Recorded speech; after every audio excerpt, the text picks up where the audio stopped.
Hallo und herzlich willkommen, liebe Freunde, hier von der gamescom 2018. Auch ich darf euch herzlich begrüßen zur eben genannten gamescom 2018. Ich freue mich sehr, denn wie in jedem Jahr haben wir auch hier wieder verschiedene Entwickler auf unserem Sofa, mit denen wir über deren Spiele quatschen können, über ihre Philosophien, über ihre Konzepte und Designideen, was sie so in den letzten Monaten getrieben haben. Und heute habe ich einen besonderen Gast bei mir, der über die letzten Jahre ein kleines, feines Spiel entwickelt hat, namens Starlink Battle for Atlas. Er spricht auf Englisch, and that's the reason why I'm switching now to English. Hello, Laurent. Nice to have you here. It's a pleasure to have you here because you've brought a lot of things with you. Yeah. You've brought the game with you. You've brought some toys with you. Can you tell us a little bit about? First things first. Can you give us a little bit of context? Who are you exactly? What are you doing at Ubisoft Toronto? And well, let's start with that. Okay, that sounds good. So my name is Laurent Malville, and I'm creative director on Starlink Battle for Atlas. So I've been working on the game for several years now with the team, and super excited to be here to show you this massive action adventure open world game that we're building. Super excited to see more about that. How are you doing? How's Gamescom so far? It's pretty cool. It's my first Gamescom. Oh, you know? wow, really? It's huge. It's completely perfect. Huge. How was Gamescom compared to E3? It looks bigger. It's yeah, like, it is. There's like so much space. It's awesome. All right. So you said you are working with Starlink on a very special project right now. Can you give us a little bit more about an overview of the game? What exactly is Starlink? Yeah. So Starlink, like I was saying, is an action adventure open world game where you're going to take control of a fleet of star pilots to explore the Atlas star system in search of the origin of one of your team members, an alien named Judge. You're searching for his homeworld, and you're going to the Atlas star system located in the Pleiades star cluster. And right when you arrive there, you're going to get ambushed and attacked by a mysterious force that we call the Forgotten Legion. And throughout the game, you're going to have to discover who is behind the Forgotten Legion and what are they. All right, you have brought some toys with us. The reason why you brought some toys with us is because Starlink is a Toys to Life game. Can you explain to us what the hell is a Toy to Life game? Yeah. So basically, we built this game around the idea of a modular starship that sits right on top of your controller. So let me show you how it works. Sure, please go ahead. So first, you have your Starlink mount that is attached to your console controller. And from there, you're going to pick a pilot. So all the pilots that we have different personalities and background stories, but they also have a different ability that you can use in your combat. So for example, we have a Judge here, the alien I was talking about before. Oh, okay. He can slow down time for everybody else but him. So then he can slalom between the bullets and take down the enemies like this. So each pilot represents a special ability. Exactly. All right, okay. Then you have like Mason here, who in her story is the inventor of the Starlink technology. And Mason can trigger an orbital strike from the Equinox, the mothership of the Starlink initiative. Okay. And then I have here with me also Shade, who's a famous smuggler in the Atlas star system. And Shade can make any ship become completely invisible for a certain amount of time. All right, can you give me a little figure too? Yeah, totally. I would like to show it to the camera. This is, what was her name again? Shade. Shade, and her ability is the invisibility? She can vanish, yeah. She can vanish, all right. And how is it working exactly with the controller? I see there's some kind of a clip. Yeah, so you can slide in the character right. Okay. Right onto this is the controller, this is the clip. I think the clip comes with the game, right? Yes, absolutely. All right, and then we can clip it right here. Yeah. And when you do that, you'll see in the game the character appears instantly and gets ready for action. Cool. This is Shades, okay. Yeah, and so right now, so after that, you need to build a starship. So all our starships have belongs to different class. So you get some like Neptune who belongs to the tank class. So if you have large enemies, you're gonna want to equip this one maybe. And this one here that I'm gonna give you is belong to the high energy class. So the weapons uses energy to be to be working, and the more I can attach wings on it, and the more energy you have, the longer you can use your weapons. And that ship was on the Edge cover, right? Yes. Congratulations by that. Thank you. Yeah, it was a beautiful cover. Nice. Okay, what is that ship named? The name of this ship is Zenith. Zenith. Okay. And so you can see that the wings are completely removable. So it's like it's a proprietary technology that we developed in Toronto, and that's what allows the starships and the pilots to appear instantly in the game. Okay, and can we clip the ship? Yeah, to the into the controller as well? So absolutely. But we have to clip out Shane, right? Oh no, you can leave Shade here, and you can use the backdrop of the character. I see. Okay, let us show to the camera again. Just on top of her. Exactly. I see. Yeah. Okay, and the game is registrating the ship. Yeah. Wow. Okay. You can see instantly the ship appears there, and you can try to remove a wing, for example, and you'll see that like it disappears from the game. Okay, I will right move away. A wing right now. I see. Okay. You can also stack it on the other side if you want. So everything is on the fly. Exactly. It's recognized immediately by the game. All right, Laurent. Before we go into the specifics, yeah. Let's take a deep dive into the concept of the game. I would love to hear some insights about how the idea for Starlink came to be, where there's some people who have worked on different prototypes while the team was working on Splinter Cell, for example. Yeah, so the project started like back in 2013, at the end of Splinter Cell Blacklist. The team, we started working on a bunch of different prototypes, and we were given the mandate to develop something completely new, a new way to interact with the game. And so we worked on lots of different prototypes and using different technologies. And there's one prototype in particular that stood out from the other. It was like a Wiimote duct tape with copper wires and Lego bricks. And the concept of this prototype was having a starship mounted on your Wiimote, and you could put the different bricks together, and they would, because of the copper wire, they would appear instantly in the game. And really, this concept resonated with a lot of people in the team, and also in the studio, people passing by and looking at it and starting to make their own sound, grabbing it, and being amazed by the magic of the instant of the innovation, the parts that appear instantly in game. So there's been a lot of work, of course, from there to where we are now. But like we used a lot of 3D printing to refine the shapes, how they look, and to the point where we kind of centered the game around 3 core concepts. The first one, of course, it was going to be the modular starship, using your physical ship to impact your digital experience. The second one was creative combat. So you can see here I brought some weapons with me, and the idea was really to have a lot of combos between the different weapons so that you can play and discover the best way to adapt to the enemies that you're going to encounter. And the third big idea that we have, the third big core pillars that we developed for the game was this idea of an open star system.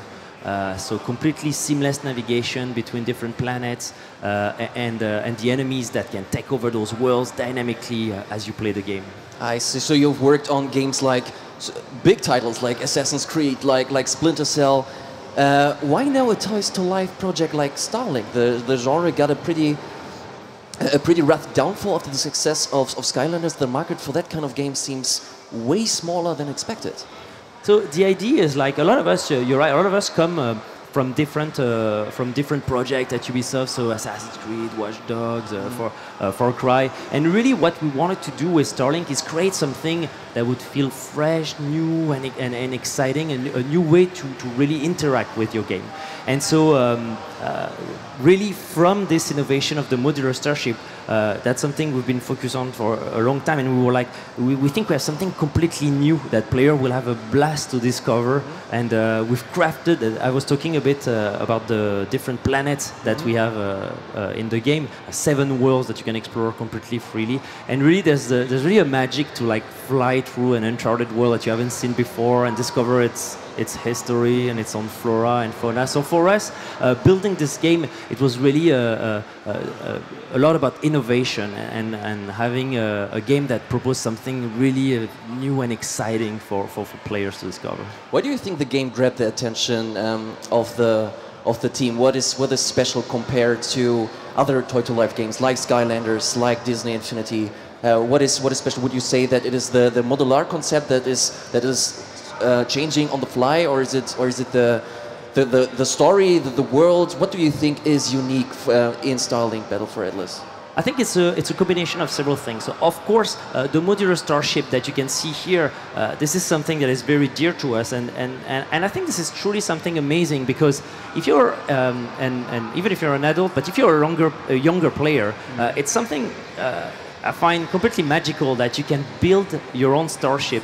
The starship of your dreams, but also the starship that suits your playstyles, because all the parts are impacting the way you play with the games. Those wings, for example, are giving you more defense, but if you want more energy on top of more defense, you can decide to stack those wings on top of that. So throughout your adventures in the game, you're going to build your starship with the pilot you like, and the weapons and the starship you like, and then you can take that ship off and put it beside your night table if you're a younger player, and this is the ship that you went into an adventure with. So I think that part is really what sets Starlink apart from other experiences. I think also that the open world that is behind it, and the freedom you have in the game is something that is never seen before for a game like this. So you're trying to establish a relationship between the player and the toys you're playing with in Starlink. Absolutely, yes. All right. Would you say that Yves Guillemot was skeptical after you pitched the game? We should notice Yves Guillemot is the founder of Ubisoft. Yes. And what was his reaction after you pitched the Toys to Life concept to him? So we've been working a lot, of course, with Ubisoft Paris HQ throughout the development of the game, and now Yves has always been an amazing supporter and believer in the project, and so it's been amazing really working on this game, because we also had a lot of players coming to test the game, and watching the reaction of players when they put the part together and start exploring those worlds. It's really something that is really magical to see. All right, okay. Can you tell us more about the world? Is it constructed like a classic game where you have a story, the good and the bad guys, or is it more dynamic, more free to explore? So the world's early on in the game, the entire star system is going to be open for you to explore. Now there are different sectors in the Atlas star system. Some of them might be more challenging. So you're going to have to use your star map in the game to see where you can go or where you should probably not go for now. And in terms of structure, so the enemies, the Forgotten Legion, like I was saying, are going to attack you right away from the beginning of the game. And as you progress through the story of the game, the systems of the game are going to open progressively. And the Forgotten Legion are this dynamic force that is trying to conquer the planet as you play the game. And the way it works is that they have those big Legion Prime that we can see on the screen now, actually. They have those big Legion Prime robots, four-legged robots, that are roaming the worlds free and planting those extractor towers that you can see in the game. And those extractor towers are extracting a huge amount of electrum. It's like the rare resource that we have on the planet. And that you can use as a currency in the game. And those big extractors that they're planting are going to create this massive electromagnetic storm. And if you don't stop the Legion Prime, dynamically, this robot can conquer an entire planet and cover it with this electromagnetic storm. So really, the enemy, as you progress through the game, becomes more and more dynamic. And it's not rare when you travel actually to the world, through the worlds of Atlas, to encounter some situation where you're going to see some enemy units that are fighting with local factions, and you can take part in it and get the local factions to join your alliance against the Forgotten Legion, or you can decide to carry on your mission and help them later. So there's really this dynamic enemy was something really important for us throughout the development. All right, we're seeing a lot of airship gameplay. Is it how we explore the world? So I think that we will not be on foot, for example, right? No, we've decided for Starlink to stay focused on the fantasy of being an ace pilot. Okay. So you're staying inside the ship, and you have the 3 different navigation modes actually. So you can, of course, you can travel completely freely in space. But when you enter the atmosphere of a planet, you can fly in the atmosphere of those worlds, and you can also decide to land. And when you land, your ship enters a new navigation mode that we call the skimming mode. I see. Okay. And it allows you to explore. At this point, the ship you manipulate the ship very much like a more traditional third-person character. Oh, I see. Okay. And you can strafe and look around with the camera, and you can also dodge left and right the bullets of the enemies, and it allows you to explore the worlds more at your own pace, basically. All right. The lovely colleagues from GameStar that called the game No Man's Skylanders. What do you think about that terminology? Would you say that it is accurate? I think, like, you know, on Starlink, innovation has been really at the heart of this project from the beginning, and we've really been focusing on that, and the innovation of the modular starship, and the fresh aspect of the experience and the discovery aspect of it. And so I think, like, for us, it's really what's been the most important throughout the project, and especially that special interaction that you can develop with your physical starship and its digital counterpart. So that was really the focus for us throughout the development. All right. Can I have the ship again? So Starlink, as we said, is a Toys to Life game, and the nature for Toys to Life games is, of course, that you can buy separate modules separately. So you can buy them as a physical DLC, for example. And my question is, don't you think that it is a bit of a risk to work on a game that is based on a concept that encourages players to pay multiple plastic DLCs in a time where people are very suspicious for concepts like microtransactions and DLCs and stuff like that? So we've been very careful with this, and in fact, so when you can be able to purchase the game two ways. So you can get the digital version of the game. We're not revealing too much details right now on this version, but as we get closer to the release of the game, we'll share more information about it. And when you purchase this version, though, you can swap parts with the different with the digital interface that you have in the game, so without the physical toy. And then there's the physical part, the physical version of the game with the modular starship innovation. So obviously that's the one that is dear to us. Sure. And you can play the entire game with the content of this starter edition. And it was something really important for us to start from that. It's been actually something that we decided very early on in the development, that you could play the entire game with the starter pack.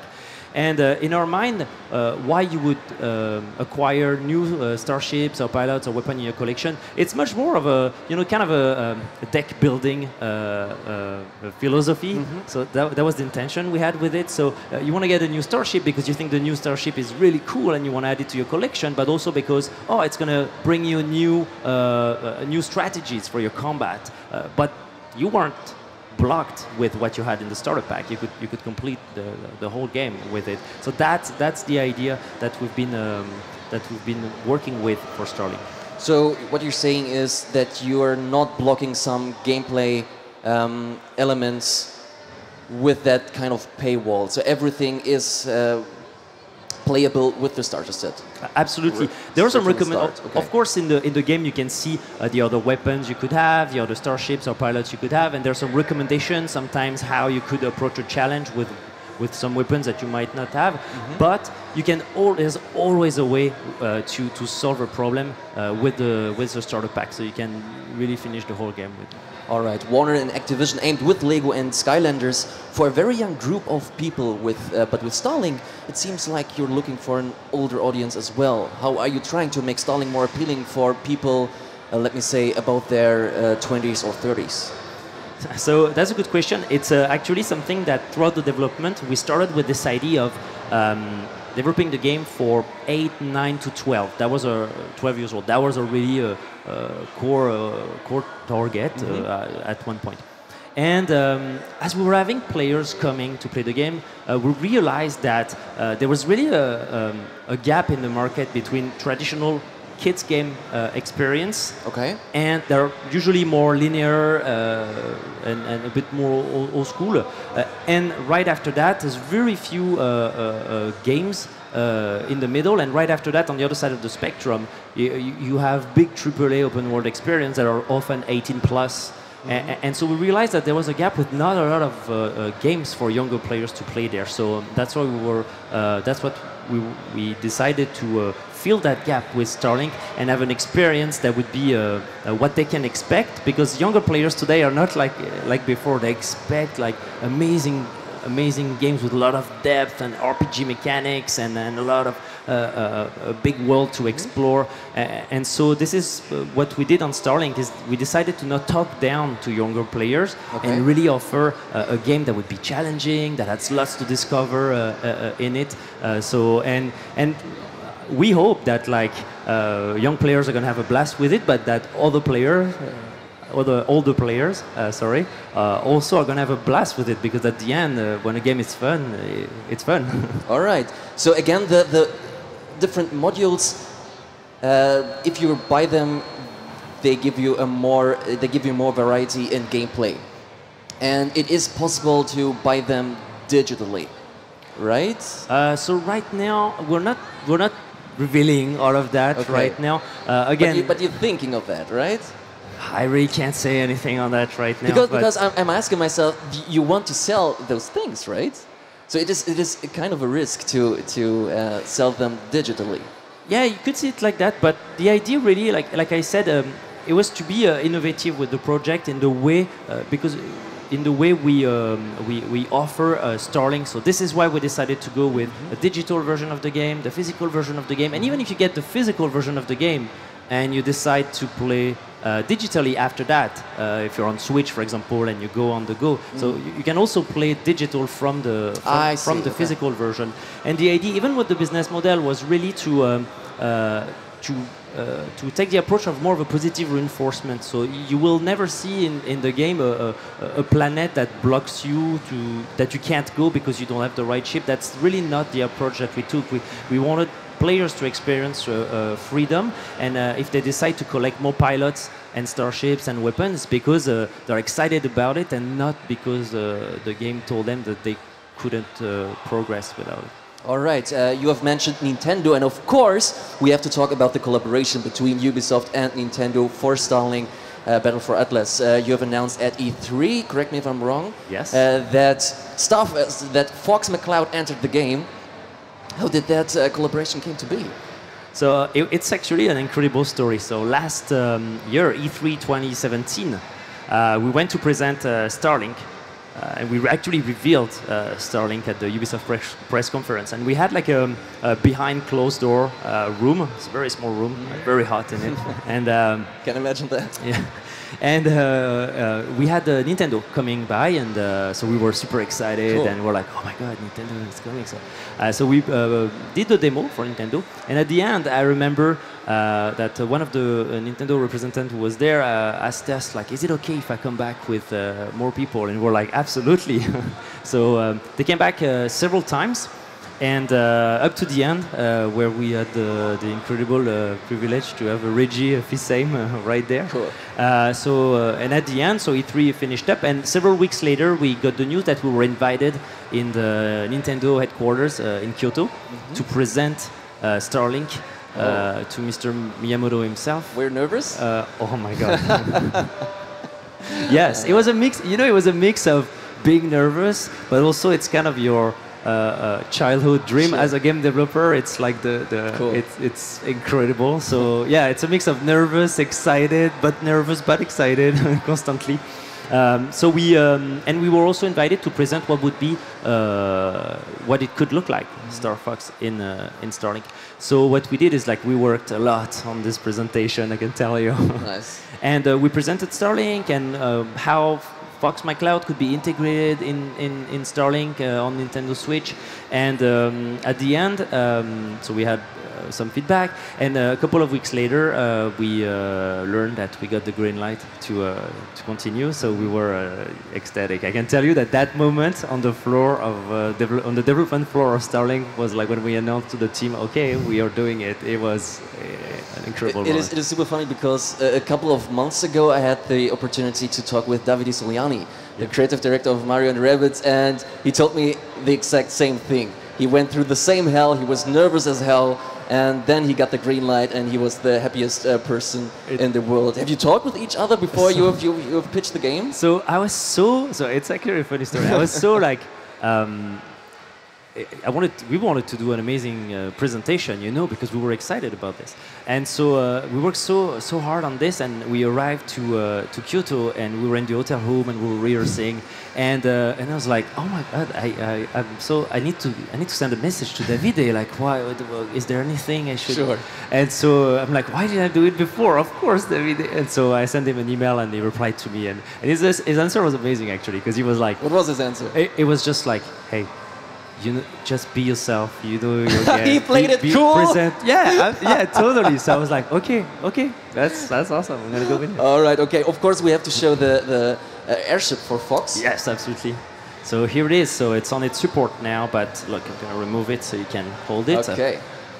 And yeah, so the cool thing with the R-wing is that it's the only of our ships that have this those mechanical wings, so you can fold them or unfold them for combat mode, so you can... I see, okay.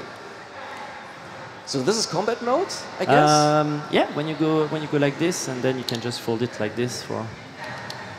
All right, okay. And also this is the only ship that if you don't connect the weapon on the Starlink connectors, you can use the laser cannons of the R-wing.